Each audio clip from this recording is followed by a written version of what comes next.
తిరుమలలో మద్యం తాగి హల్చల్ చేసిన ఏపీఎస్పీ పోలీసులపై శాఖాపరమైన చర్యలు తీసుకోబోతున్నట్లు టీటీడీ ఈవో శ్యామలరావు స్పష్టం చేశారు.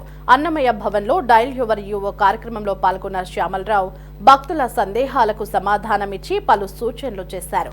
తిరుమలను ప్రణాళికాబద్ధంగా అభివృద్ధి చేస్తామని, టెక్నాలజీతో భక్తులకు మెరుగైన సేవలు అందిస్తామన్నారు.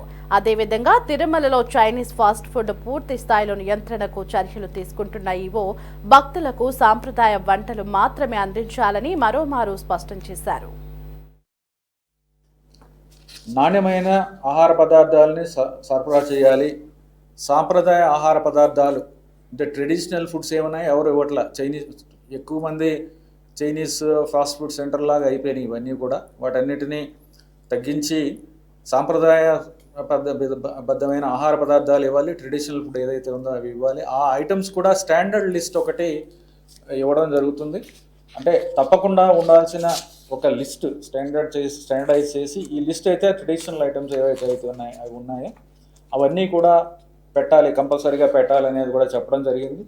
అలాగే పరిసరాలన్నీ కూడా పరిశుభ్రంగా ఉంచడం, ఆక్రమణలు చేయడం అనేది సహించబోం అనేది కూడా గట్టిగా చెప్పడం జరిగింది.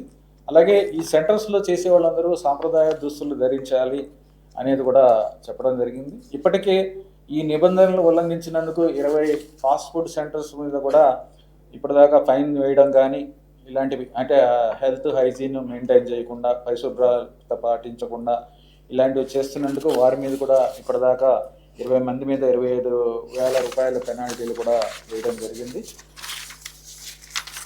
భవిష్యత్తులో భక్తులకి నాణ్యమైన ఆహారం ఇవ్వాలి, పరిశుభ్రమైన ఆహారం ఇవ్వాలి అనేది మా ముఖ్యమైన ఉద్దేశం. అందరూ కూడా గవర్నమెంట్ సైడ్ టీటీడీ తరఫు నుంచి అయితే అవన్నీ కూడా చేస్తున్నాం. బట్ మనకి ప్రైవేటు వారి దగ్గరికి వెళ్ళేవారు కూడా ఉంటారు కాబట్టి వారికి సంబంధించిన వరకు ఈ చర్యలన్నీ తీసుకుంటున్నాము.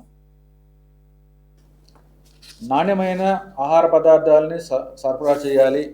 సాంప్రదాయ ఆహార పదార్థాలు అంటే ట్రెడిషనల్ ఫుడ్స్ ఏమన్నాయి ఎవరు ఇవ్వట్ల.